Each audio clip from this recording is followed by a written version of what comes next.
Unit 3 in Technology and E-Learning. The INACOL standards addressed within this unit are Standard C and Standard D.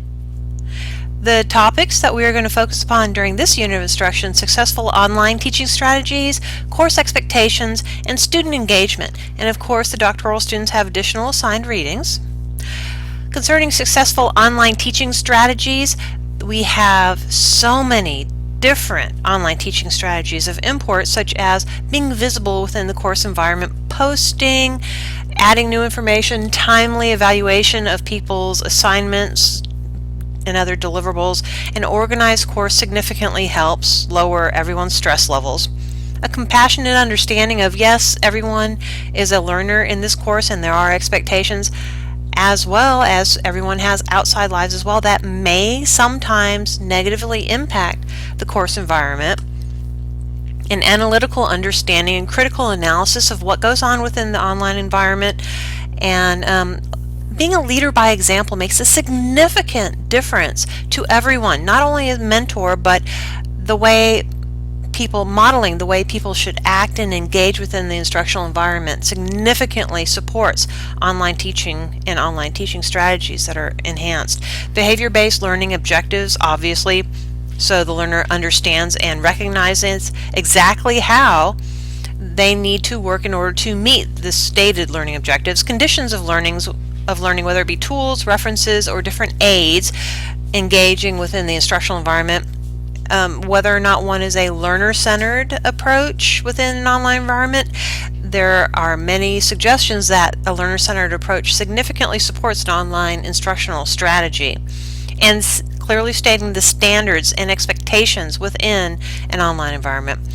As well, prepare the learners concerning the expectations of the course, acknowledging, recognizing the stated deadlines, the stated expectations. The fact that the instructor has designed out this amazing course doesn't help anything if the learners don't know exactly what the expectations are. And specifically stating the goals and objectives and expectations, what assessments are involved, and policies concerning something as important to a learner as late work or engagement, attendance. The atmosphere within an online environment is rather sterile, so considering how one might develop a safe, warm, inviting, and collegial environment as an atmosphere within an online course makes a significant difference, not only to the learner's success, but also just engagement within the instructional environment. And promoting active engagement and active learning, where people may be working together in teams or peer review processes, or somehow engaging and connecting within an online environment, truly helps not only with the retention rate, but also engagement with the course materials, subject matter. Modeling effective thought processes and collegial interactions. The modeling is vitally important within a course environment, not only as a modeling component, but reflecting the professionalism and level of expectation of the course instructor within the online environment is truly difference making within an online environment.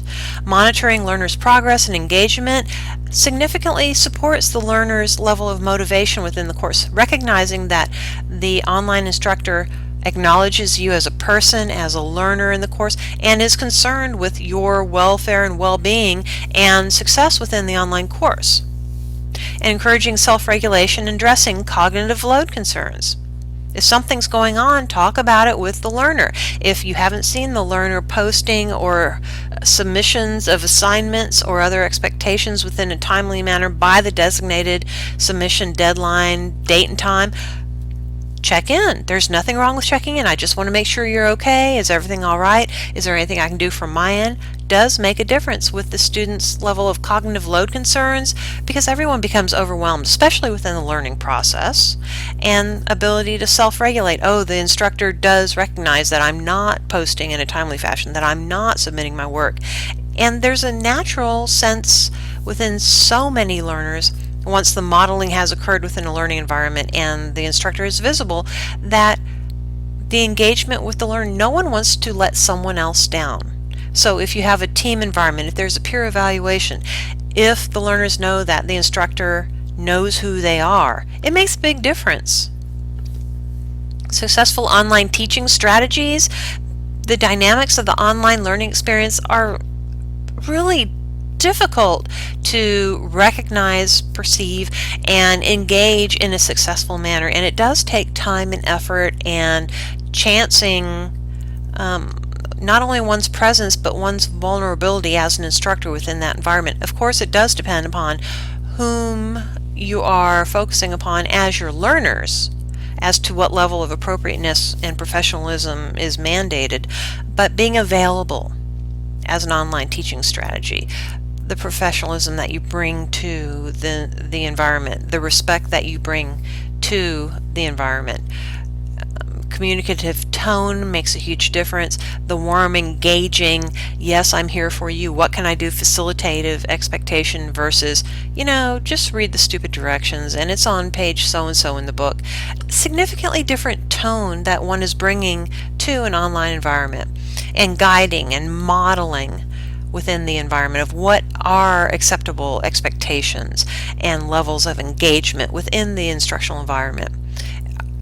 Everyone is watching and trying to figure out from the instructor what is deemed acceptable behaviors within the environment, just like within a face-to-face environment or a blended learning environment. It's the exact same expectations of the learners, just perceived and communicated in different ways. And an experienced online teacher, even if one is not experienced as an online instructor, a lot of the tools and professional aspects frame differently, but just as well within an online environment. And realistic expectations, because it's an online environment, so many people imagine that, oh, well, let's throw everything and the kitchen sink in to the expectations, and that is just not an appropriate reality for so many online environments. There's no way that someone can learn the information and successfully attempt every single aspect without the time allocation and team efforts versus individual efforts, and framing everything appropriately within the instructional design process makes a difference with the realistic expectations. And then the different levels of aptitude, technological aptitude of the learners as well as of the online instructor.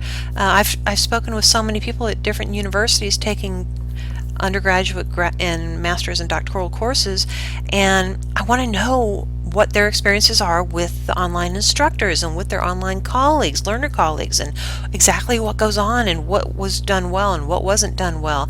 And the technological aptitude always comes up if the instructor has the ability to manipulate within the learner environment to correct issues, especially for myself, correct issues that surprise had been misfocused, misframed, misset up before the semester started, or for some crazy reason the learning management system totally messed up everything that was preset before the semester began, and being able to go back in there and correctly manipulate so as to come up with the necessary corrections is vitally important on the fly.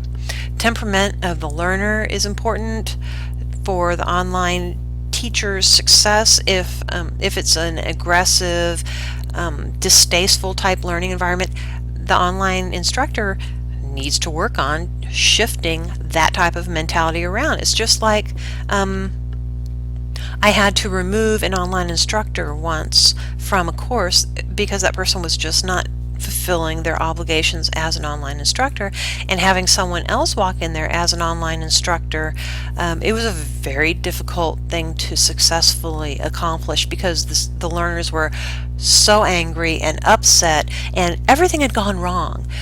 But a strong online instructor came in, took over, corrected everything. We are starting from now. Let's work on not only the online course subject matter, but also that online instructor was able to successfully address and shift the temperament of the learner from a very negative experience to a much stronger positive experience. I was very impressed by that instructor. Wow.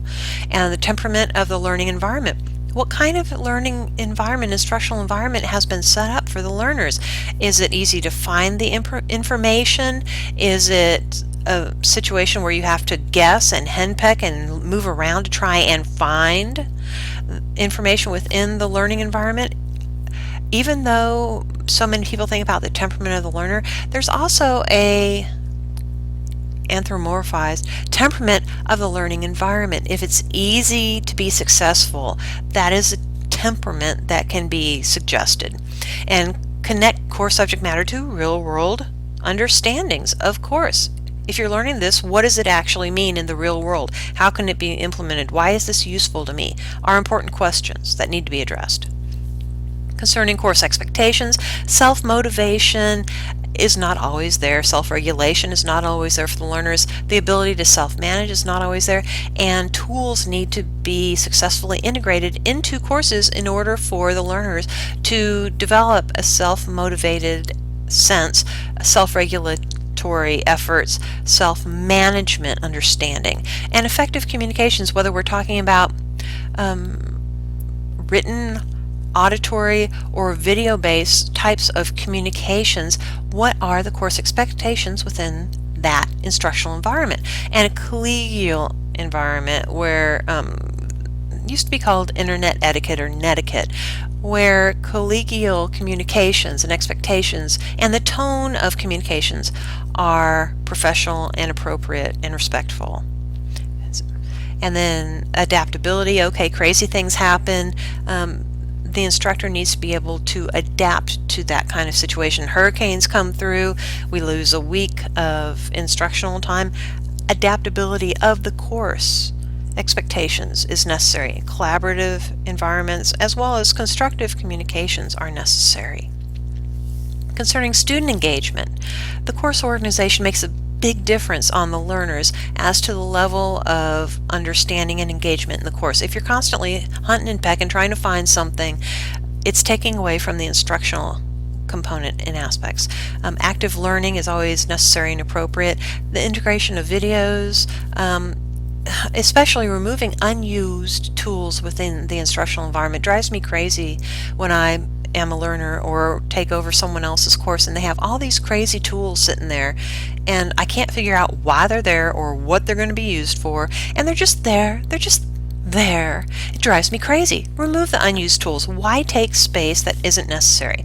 And then changing pictures frequently is suggested, and offering options, choices within the instructional environment. I'm not crazy about that, but within the right environment, this correct subject area, why not? And then, of course, skills and performance levels and the emotional aspects, supporting the emotional aspects, participation. The online personality of the instructor makes a huge difference. Just intonation of one's voice and hearing when speaking with each other, hearing someone's happiness and contentness and motivation levels does make a difference. And of course, the technological engagement, how can you integrate useful technology concept maps, different types of podcasts or video casts. Voiceover PowerPoint is always nice and useful depending on what the course is and the subject matter and the students, the learners. Concerning the assignment, we have a Unit 3 assignment.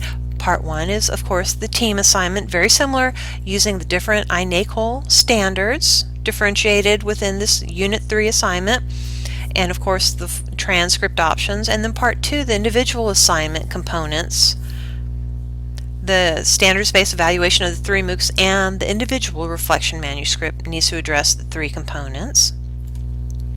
And then the bulletin board, once the assignment is completed, the team deliverables and the individual deliverables should be posted within the bulletin board area. And Part 2 is an individual effort where after posting one's own assignments, then going back and offering quality responses and communicative endeavors and critical analyses of other people's information and asking, you saw something great in someone else's assignment, ask them what they did and how they pulled it off. It's brilliant. And then, of course, doctoral students, you have another opportunity to submit your academic manuscript for review.